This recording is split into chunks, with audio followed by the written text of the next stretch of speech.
Hey art nerds, so this is one of 3 tutorials that I've created to kind of better explain my process for constructive human anatomy and how I will develop characters and figures in stages. I hope this is pretty clear. Now normally I would use non-photo blue, but the color pink is picked up a little bit better by the camera. So I begin with kind of a rectangular form. Today we're drawing Kara. Since Kara is an 11-year-old little girl, I kind of use my non-gendered body type for her. So it is a rectangle that's just a little bit wider in the hips. I go ahead and I draw sort of an egg shape to indicate her rib cage. I draw an ellipse at her neck, and that's going to be the neck hole. And then I draw a semicircle. That's sort of where the rib cage indents on the person. If you feel your own rib cage, you can kind of feel that indentation. I also use sticks to indicate her arms and her legs, with sticks for the forearm and the lower arm, as well as the thigh and the calf. And I use triangles to indicate her feet. I use an oval for her head and a single line at this point for her neck. I went ahead and I put a piece of tracing paper on top of this so you guys can see how the layers develop. At this stage, I'm going to start fleshing things out a little bit more. I'm redrawing my initial stick figure just so that you guys can see it a little bit better. It's a little hard to see through the tracing paper. And then I use cylinders for her arms and her legs. I taper the cylinders. This has just come from years of doing figure drawing practice, and it's something that will become more natural to you over time. If you're looking for more help with your figure drawing, I cannot recommend the Glenn Vilppu drawing manual drawing method highly enough. It can be a little bit hard to find in print, but he has done some workshops with Proco. At this stage, I use little circles to kind of indicate her kneecaps, but the patella or the kneecap is really more triangular in shape, and you may find it easier if you go ahead and you put a triangle, a small triangle, rather than a large oval shape. I also block in the hands at this stage, and I'm just using kind of mitten shapes at this stage because I'm really more interested in capturing the gesture of the hands than anything too complicated or too detailed. I like working in stages like this because it gives me the opportunity to erase things completely without feeling guilty or without feeling like I lost important information. If I ever do work something more and I need to erase it, I'll take a photo of it and then I'll reference that photo when I'm redrawing it. So this is still a pretty basic stage. This figure could still be just about anybody. I'm going to put another piece of tracing paper on top, and we're going to work on refining our details. We're still working in pink at this stage, and normally I would be working in a single layer. So at this point, I'm going to start refining the head, and I start by drawing a circle, but I'm thinking about this circle as a sphere. And I draw 2 hemisphere lines dividing it from top to bottom and from left to right. Well, I was stretching watercolor I sort of square off the circle. I make it a little bit narrower. And then I go ahead and I draw the bottom of her face. Now there's lots of different methods for constructing the face. This is the method that I use. It's a combination of what I was taught at SCAD from Paul Hudson and how Andrew Loomis constructs faces with a little bit of Bern Hogarth thrown in. But there's a lot of different methods, and I highly recommend you find the one that works for you. Now, when I draw cartoony people, I draw my faces 4 eye widths wide. In reality, human faces are about 5 eye widths wide. And I go ahead and I mark in an invisible eye along the center line. You can see it here. That's going to allow me to place her actual eyes because your eyes are spaced 1 eye width apart. Now I'm going to go ahead and start drawing in her clothing. And since this is Kara, I want it to be cute but practical. So I'm giving her large armholes so she can move her arms, but it's going to be a cute little tied crop top shirt. And I'm going to place that at her waist.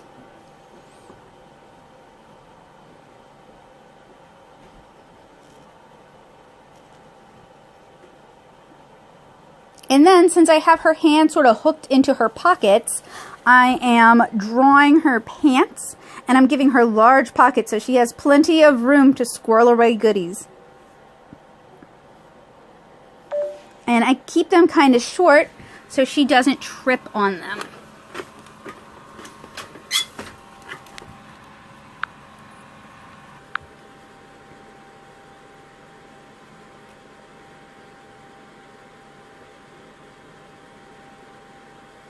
You guys might have noticed that when I need to erase, I don't use the eraser on my mechanical pencil.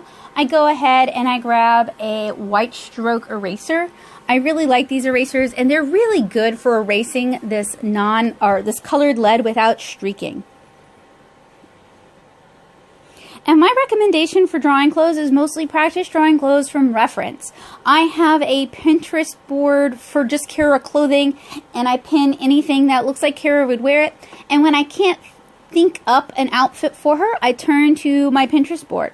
I've also spent a lot of time drawing people from reference from like magazines, catalogs, from clothing websites, just to kind of familiarize myself with how clothing is made and what people wear.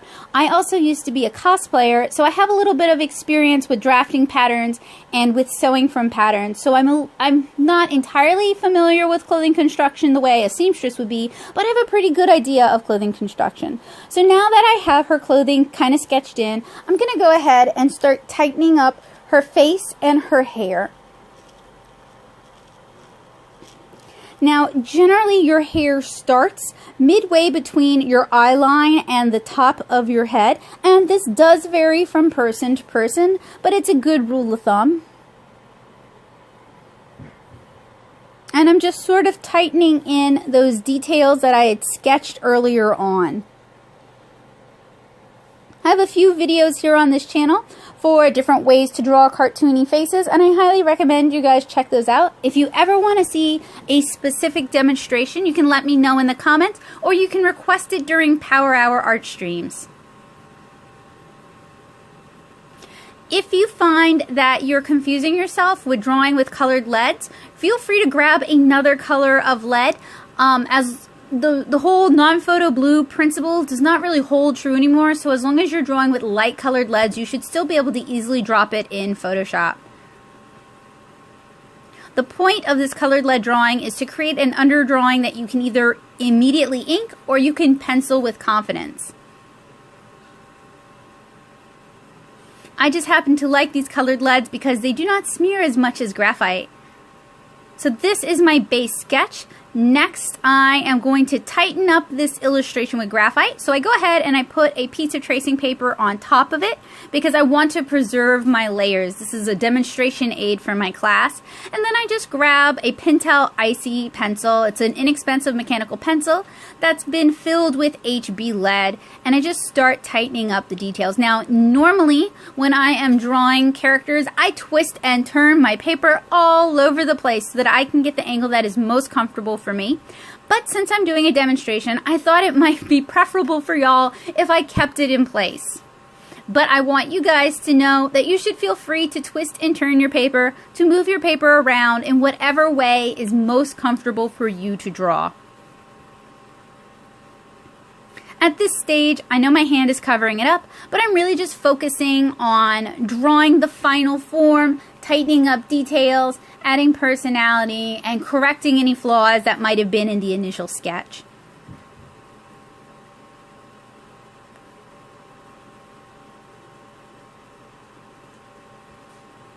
And I generally start with the face. The reason I start with the face is I want to get the face in before my hand starts cramping or I start getting really fatigued, because the face is the area on the human body that if you make a mistake, people are going to notice that the fastest. You can make mistakes in hair, you can make mistakes in clothing, you can make mistakes with hands, but faces, people are going to notice is going to bother them. That's because the human body is wired to notice these sort of things. We're wired to notice inconsistencies. And even if it's a fairly minor one, it can bother some people. And I'm not saying this to discourage you, I'm just explaining that's why I start with the face while I'm still moderately fresh. And I do this if I'm inking, I do this if I pencil 7-inch Kara comic pages. This is pretty consistent with how I work, regardless of the end format.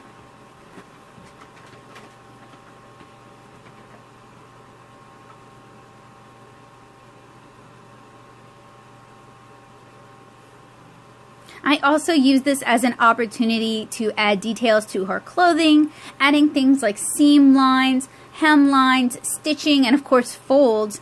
It all adds authenticity and reality. It gives your readers information so they can better understand the forms. These are all just different types of contour lines, and these kind of contour details explain the forms they're covering.